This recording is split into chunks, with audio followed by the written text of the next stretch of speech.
반갑습니다. 복잡한 IT 비즈니스의 세계를 데이터와 논리로 명쾌하게 풀어드리는 시니어 IT 컨설턴트 구미 코딩 모임입니다.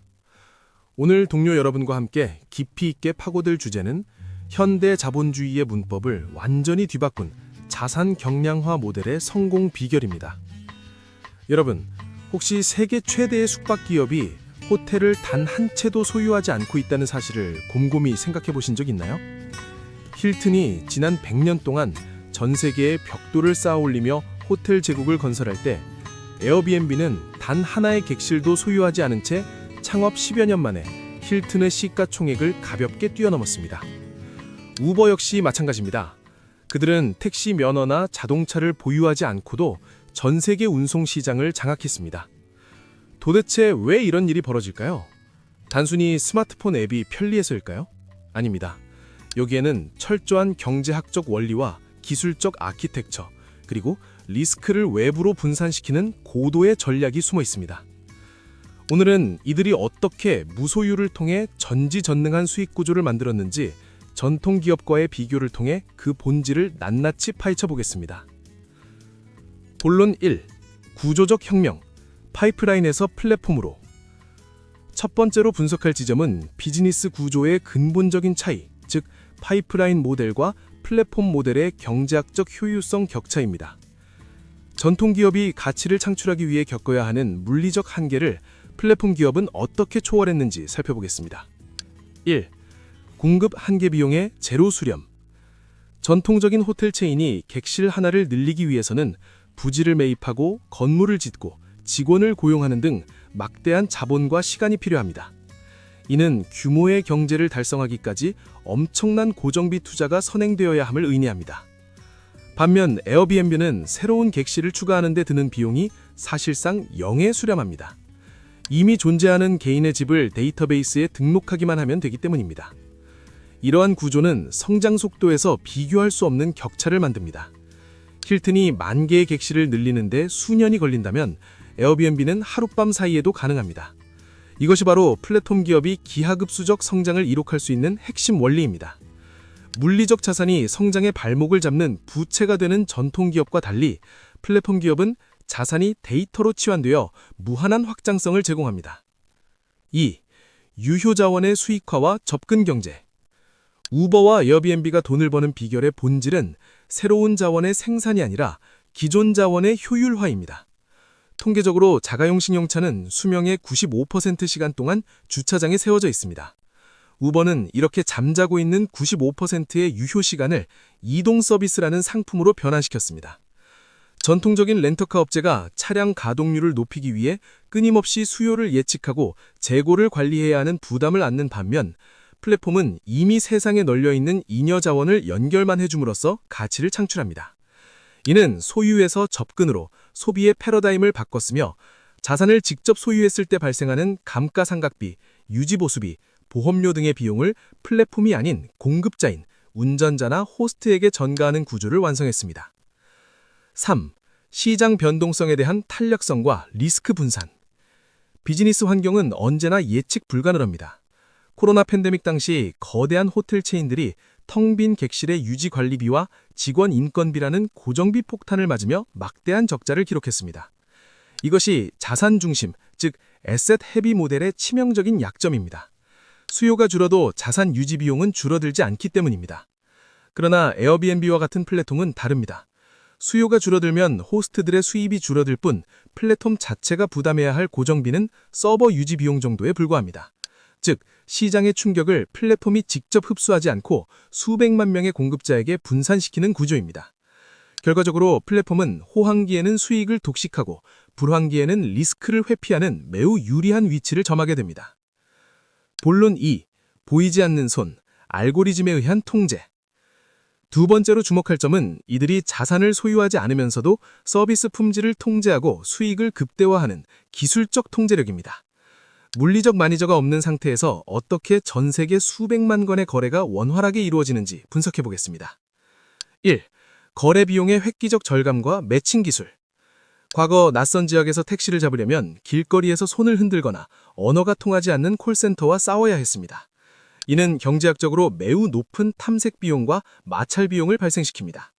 우버는 GPS 기반의 실시간 매칭 알고리즘으로 이 비용을 거의 0에 만들었습니다. 이 기술의 핵심은 단순한 연결이 아닙니다. 우버의 알고리즘은 수요와 공급의 불균형을 실시간으로 감지하고 서지 프라이싱 통해 공급을 유도합니다.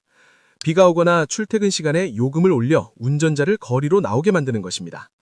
전통적인 택시 회사가 고정된 요금과 제한된 차량으로 수요 폭증의 속수무책일 때 플랫폼은 가격이라는 보이지 않는 선을 알고리즘으로 조작해 시장의 유동성을 강제로 만듭니다.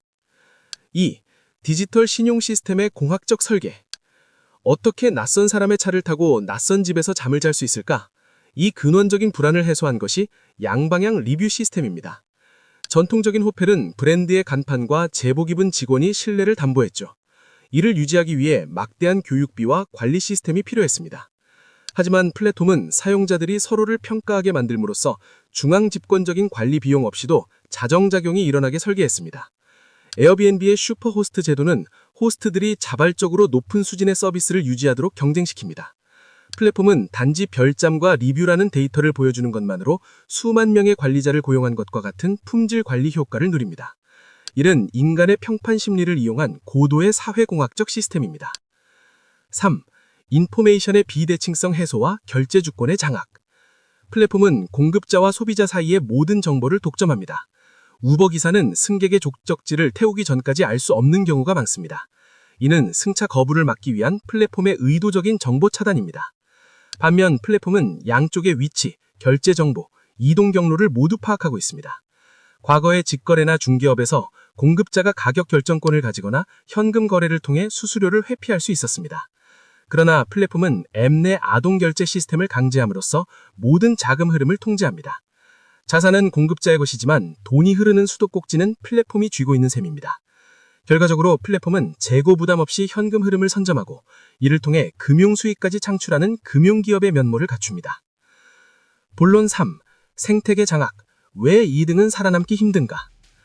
마지막 세 번째 본론에서는 이들이 어떻게 경쟁자를 말살하고 마장을 독점하는지 그 강력한 해자인 네트워크 효과에 대해 이야기하겠습니다.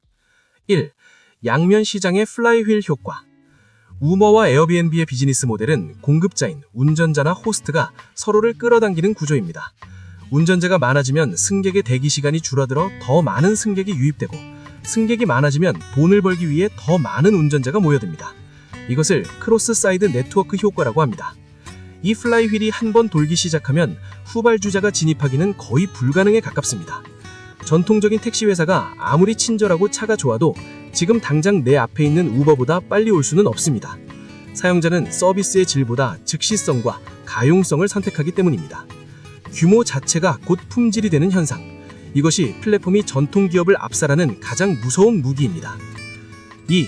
데이터의 축적과 락인 효과.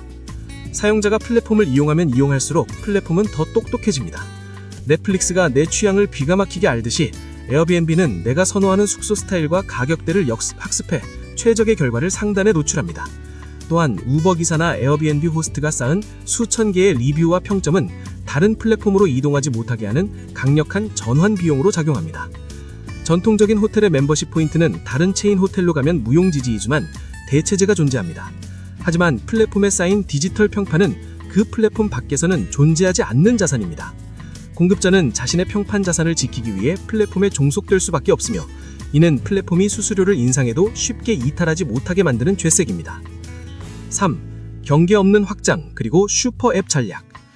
자산이 없다는 것은 역설적으로 어떤 사업으로든 확장할 수 있다는 것입니다. 우버는 사람을 나르는 망을 이용해 음식을 나르고 이제는 화물까지 나릅니다.